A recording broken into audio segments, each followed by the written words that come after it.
Hey guys, this is A for Agriculture. Hello नमस्कार सत श्री अकाल आदाब हर हर महादेव। तो दोस्तों, आज का हमारा टॉपिक है जल निकास, वाटर ड्रेनेज। तो पहला क्वेश्चन जो आपके सामने आता है, what is the primary objective of drainage in agriculture? कृषि में जल निकास का मुख्य उद्देश्य क्या होता है? पहला क्वेश्चन है मृदा कटाव बढ़ाना। दूसरा आंसर है वायु संचार बढ़ाना। तीसरा ऑप्शन है लवणता बढ़ाना। चौथा ऑप्शन है सिंचाई जल की बचत करना। तो दोस्तों, इसमें हमारा जो सही आंसर हो जाएगा वह हो जाएगा वायु संचार बढ़ाना, यानी कि एयरेशन को बढ़ाना। तो इसमें हमारा आंसर आ जाएगा बी। अगला क्वेश्चन है which condition is caused by the accumulation of excess water in the soil? मृदा में अतिरिक्त पानी के जमाव होने से कौन सी स्थिति उत्पन्न हो जाती है? पहला ऑप्शन है वाटर लॉजिंग। दूसरा ऑप्शन है ड्रॉट। तीसरा ऑप्शन है सोइल इरोजन। और चौथा ऑप्शन है इनमें से कोई नहीं। तो दोस्तों, जो मृदा में अगर ज्यादा पानी बढ़ जाता है तो जलाक्रांति की समस्या उत्पन्न हो जाती है। तो आंसर इसमें आ जाएगा ए। अगला क्वेश्चन है ill drained soil generally has a deficiency of? खराब जल निकास वाली मृदा में सामान्यतः किसकी कमी होती है? पहला ऑप्शन है कार्बन डाइऑक्साइड। दूसरा ऑक्सीजन। तीसरा nitrogen. And fourth is methane.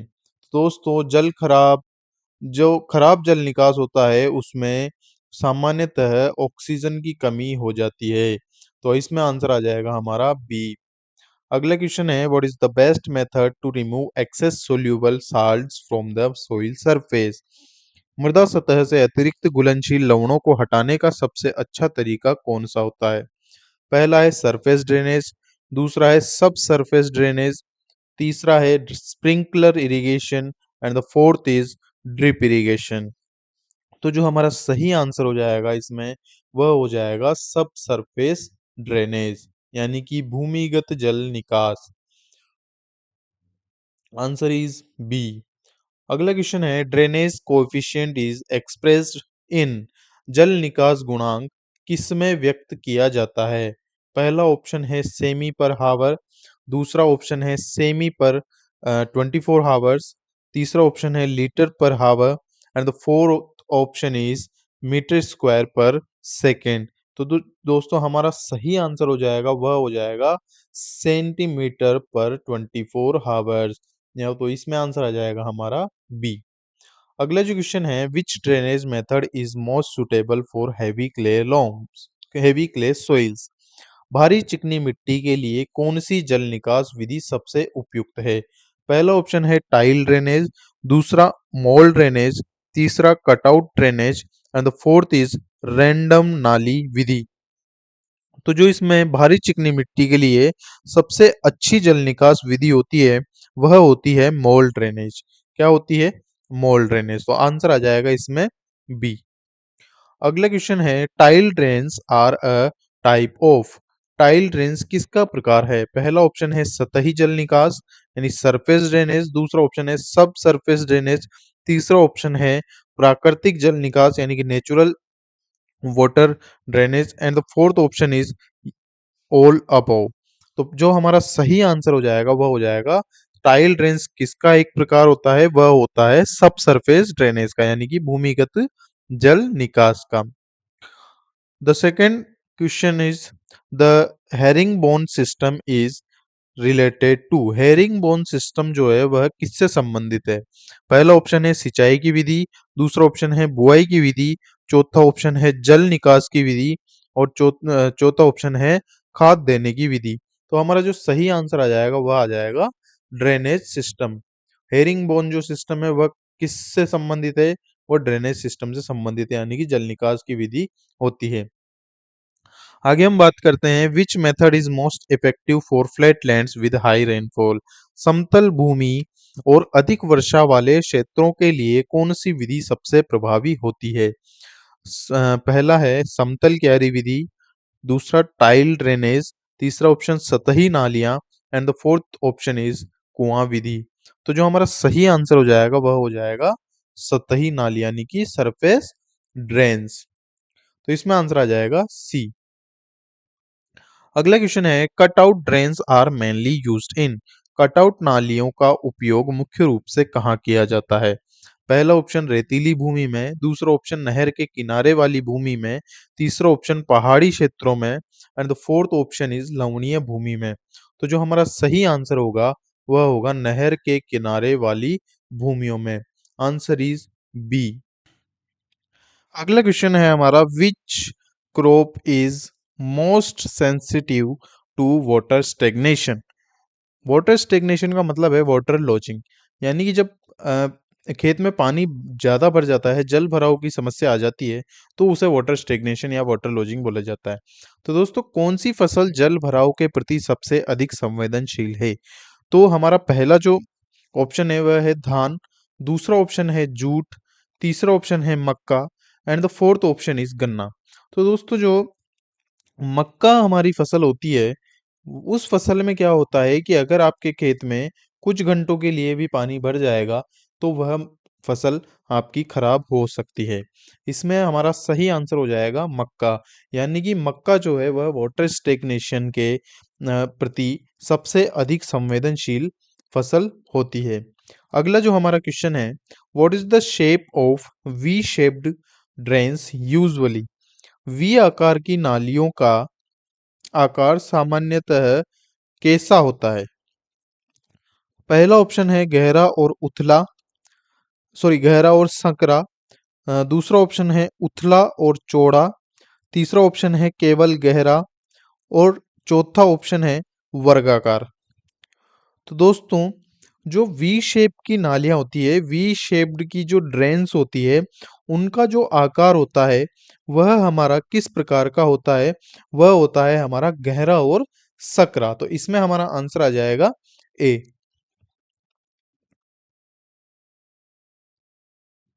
अगला जो क्वेश्चन है हमारा वह है in which method of drainage stones and bricks are used to make underground channels. किस जल निकास विधि में पत्थरों और ईंटों का उपयोग करके भूमिगत नालियां बनाई जाती है? पहला ऑप्शन है पोल ड्रेनेज, दूसरा ऑप्शन है स्टोन ड्रेनेज, तीसरा ऑप्शन है box drainage and the fourth option is pipe drainage. तो जो हमारा सही आंसर इसमें होगा वह हो जाएगा स्टोन ड्रेनेज। तो इसमें आंसर आ जाएगा हमारा बी। अगला क्वेश्चन है the temporary method of drainage commonly used by Indian farmers. यानी कि भारतीय किसानों द्वारा सामान्यतः अपनाई जाने वाली जल निकास की अस्थायी विधि कौन सी होती है? पहला ऑप्शन है टाइल, दूसरा है open ditches and the third one is pipe drainage and fourth is mole drainage. तो हमारा जो सही आंसर हो जाएगा इसमें वह हो जाएगा ओपन डिचेज, यानी कि कच्ची नालियां। तो आंसर आ जाएगा इसमें बी। अगला क्वेश्चन है at what depth are tile drains generally installed. Tile drains सामान्यतः कितनी गहराई पर स्थापित किए जाते हैं?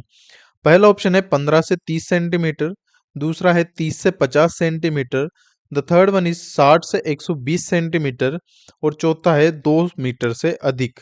तो इसमें जो हमारा सही आंसर होगा वह होगा 60 से 120 सेंटीमीटर, यानी कि 1 से 1.5 मीटर। तो इसमें आंसर हो जाएगा सी। अगला क्वेश्चन है reduced availability of which nutrient is seen in water lost soil. जो जलमग्न मृदा होती है उन उस मृदा में किस पोषक तत्व की उपलब्धता कम हो जाती है? पहला ऑप्शन है लोहा, दूसरा ऑप्शन है मैग्नीज, तीसरा ऑप्शन है nitrogen and the fourth one is molybdenum. तो जो दोस्तों जलमग्न मृदा होती है उनमें लीचिंग के कारण जितने भी एसेंशियल न्यूट्रिएंट्स होते हैं वह नीचे चले जाते हैं मृदा के। तो इसमें मेनली जो है वह नाइट्रोजन की कमी हो जाती है। अगला क्वेश्चन है mould Reigns have a life span of approximately. Mould Reigns का जीवन काल लगभग कितना होता है? पहला ऑप्शन है 1 से 2 वर्ष, दूसरा ऑप्शन है 3 से 5 वर्ष और तीसरा ऑप्शन है 10 से 15 वर्ष और हमारा जो चौथा ऑप्शन है वह है 50 वर्ष। तो जो मोल्ड रेंस का जीवन काल होता है वह होता है 3 से 5 वर्ष का। Answer is B. अगला जो क्वेश्चन है वह है the slope kept in surface drains is generally. सतही नालियों में सामान्यतः कितना ढलान रखा जाता है? तो जो फर्स्ट ऑप्शन है हमारा वह है 0.1% to 0.2%. The second option is 0.01% to 0.05%, and the third option is 1% to 2%, and the fourth option is 5%. तो जो इसमें हमारा सही आंसर हो जाएगा वह हो जाएगा 0.1 से 0.2%, यानी कि इसमें आंसर हो जाएगा हमारा ए। अगला क्वेश्चन है which instrument is used to measure the depth of the water table. जल स्तर की गहराई मापने के लिए किस यंत्र का प्रयोग किया जाता है। पहला ऑप्शन है लाइसीमीटर, दूसरा ऑप्शन है पीजोमीटर, तीसरा ऑप्शन है tensiometer, and the fourth option is potometer. तो जो हमारा जल स्तर की गहराई मापने के लिए यूज किया जाता है वह यूज किया जाता है पीजोमीटर। Answer is B. अगला क्वेश्चन है drainage is necessary when the water table rises within fill in the blank of the root zone. जल निकास तब आवश्यक हो जाता है जब जल स्तर जड़ क्षेत्र के भीतर आ जाता है। तो कितने भीतर आ जाता है? पहला ऑप्शन 5 मीटर, दूसरा ऑप्शन है 2 मीटर, तीसरा ऑप्शन है 10 metre, and the fourth option is 0.5 metre. तो जो हमारा सही आंसर हो जाएगा वो होगा 2 मीटर। अगला क्वेश्चन है gridiron system is a method of. Gridiron प्रणाली किसकी एक विधि है? पहला ऑप्शन स्प्रिंकलर सिस्टम, दूसरा ऑप्शन सतही जल निकास, तीसरा ऑप्शन टाइल जल निकास, and the fourth option is नहरी सिंचाई। तो जो हमारा सही आंसर होगा वह होगा टाइल ड्रेनेज। तो आंसर इज सी। अगला क्वेश्चन है which of the following crops requires drainage mostly in the kharif season. निम्न में से किस फसल को खरीफ मौसम में जल निकास की सर्वाधिक आवश्यकता होती है? पहला ऑप्शन है गेहूं, दूसरा ऑप्शन है चना, तीसरा ऑप्शन है soybean, and the fourth option is सरसों। तो जो हमारा सही आंसर हो जाएगा वह हो जाएगा सोयाबीन। तो इसमें जो हमारा सही आंसर आएगा वह होगा सी ऑप्शन। अगला क्वेश्चन है pipe drains can be made of. Pipe drains किससे बने हो सकते हैं? पहला ऑप्शन मिट्टी, कंक्रीट, प्लास्टिक, पीवीसी से बोलते हैं, या फिर उपरोक्त सभी। तो इसमें हमारा सही आंसर हो जाएगा उपरोक्त सभी। तो इसमें आंसर आ जाएगा डी। अगला क्वेश्चन है a disadvantage of open surface drainage is. यानी कि खुली सतही जो जल निकास होता है उस विधि का नुकसान क्या है? पहला ऑप्शन है यह महंगी होती है, दूसरा ऑप्शन है कृषि योग्य भूमि कम हो जाती है, तीसरा ऑप्शन है तकनीकी ज्ञान की आवश्यकता होती है, और चौथा ऑप्शन है लवण नहीं निकलते। तो हमारा जो सही आंसर होगा वह होगा कृषि योग्य भूमि कम हो जाती है। The next question is preventing the rise of the water table helps in controlling। जल स्तर को ऊपर आने से रोकना किसे नियंत्रित करने में मदद करता है? पहला ऑप्शन एसिडिटी, दूसरा ऑप्शन सेलिनिटी, तीसरा ऑप्शन मृदा गठन, और चौथा ऑप्शन जीवांश पदार्थ। जो हमारा सही आंसर होगा वह होगा मृदा लवणीयता, यानी कि सेलाइनिटी। अगला क्वेश्चन है which type of drains is eco friendly and uses trees. किस प्रकार का जल निकास पर्यावरण के लिए अनुकूल होता है और इसमें पेड़ों का उपयोग होता है? पहला ऑप्शन बायो ड्रेनेज, दूसरा ऑप्शन वर्टिकल ड्रेनेज, तीसरा mole drainage, and the fourth option is random drainage. तो हमारा आंसर होगा सही बायो ड्रेनेज, जिसमें किसका यूज किया जाता है? पेड़ों का यूज किया जाता है जल निकास के लिए। The main cause of water logging in canal irrigated areas is. नहरी सिंचाई क्षेत्रों में जलाक्रांति का मुख्य कारण क्या होता है?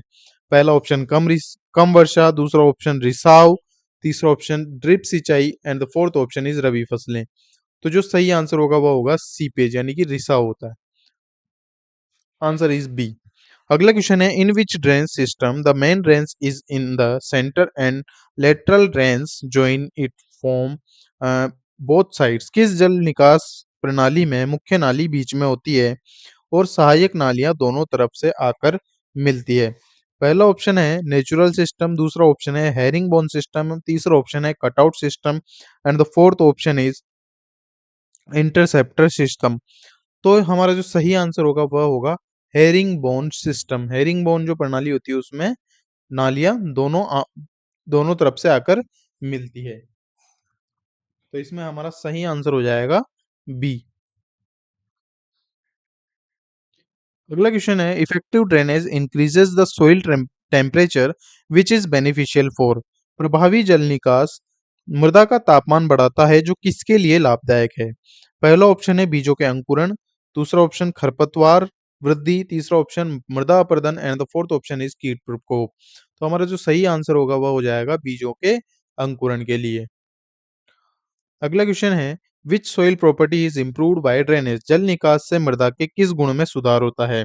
पहला ऑप्शन है मृदा संरचना यानी कि सोइल स्ट्रक्चर, दूसरा ऑप्शन है कणों का आकार यानी कि टेक्सचर, तीसरा ऑप्शन है मृदा का रंग और फोर्थ ऑप्शन इज खनिज की मात्रा। तो इसमें जो हमारा सही आंसर होगा वह सोइल स्ट्रक्चर जो है वह इंक्रीज हो जाता है, इंप्रूव हो जाता है ड्रेनेज के कारण। तो आंसर आ जाएगा ए।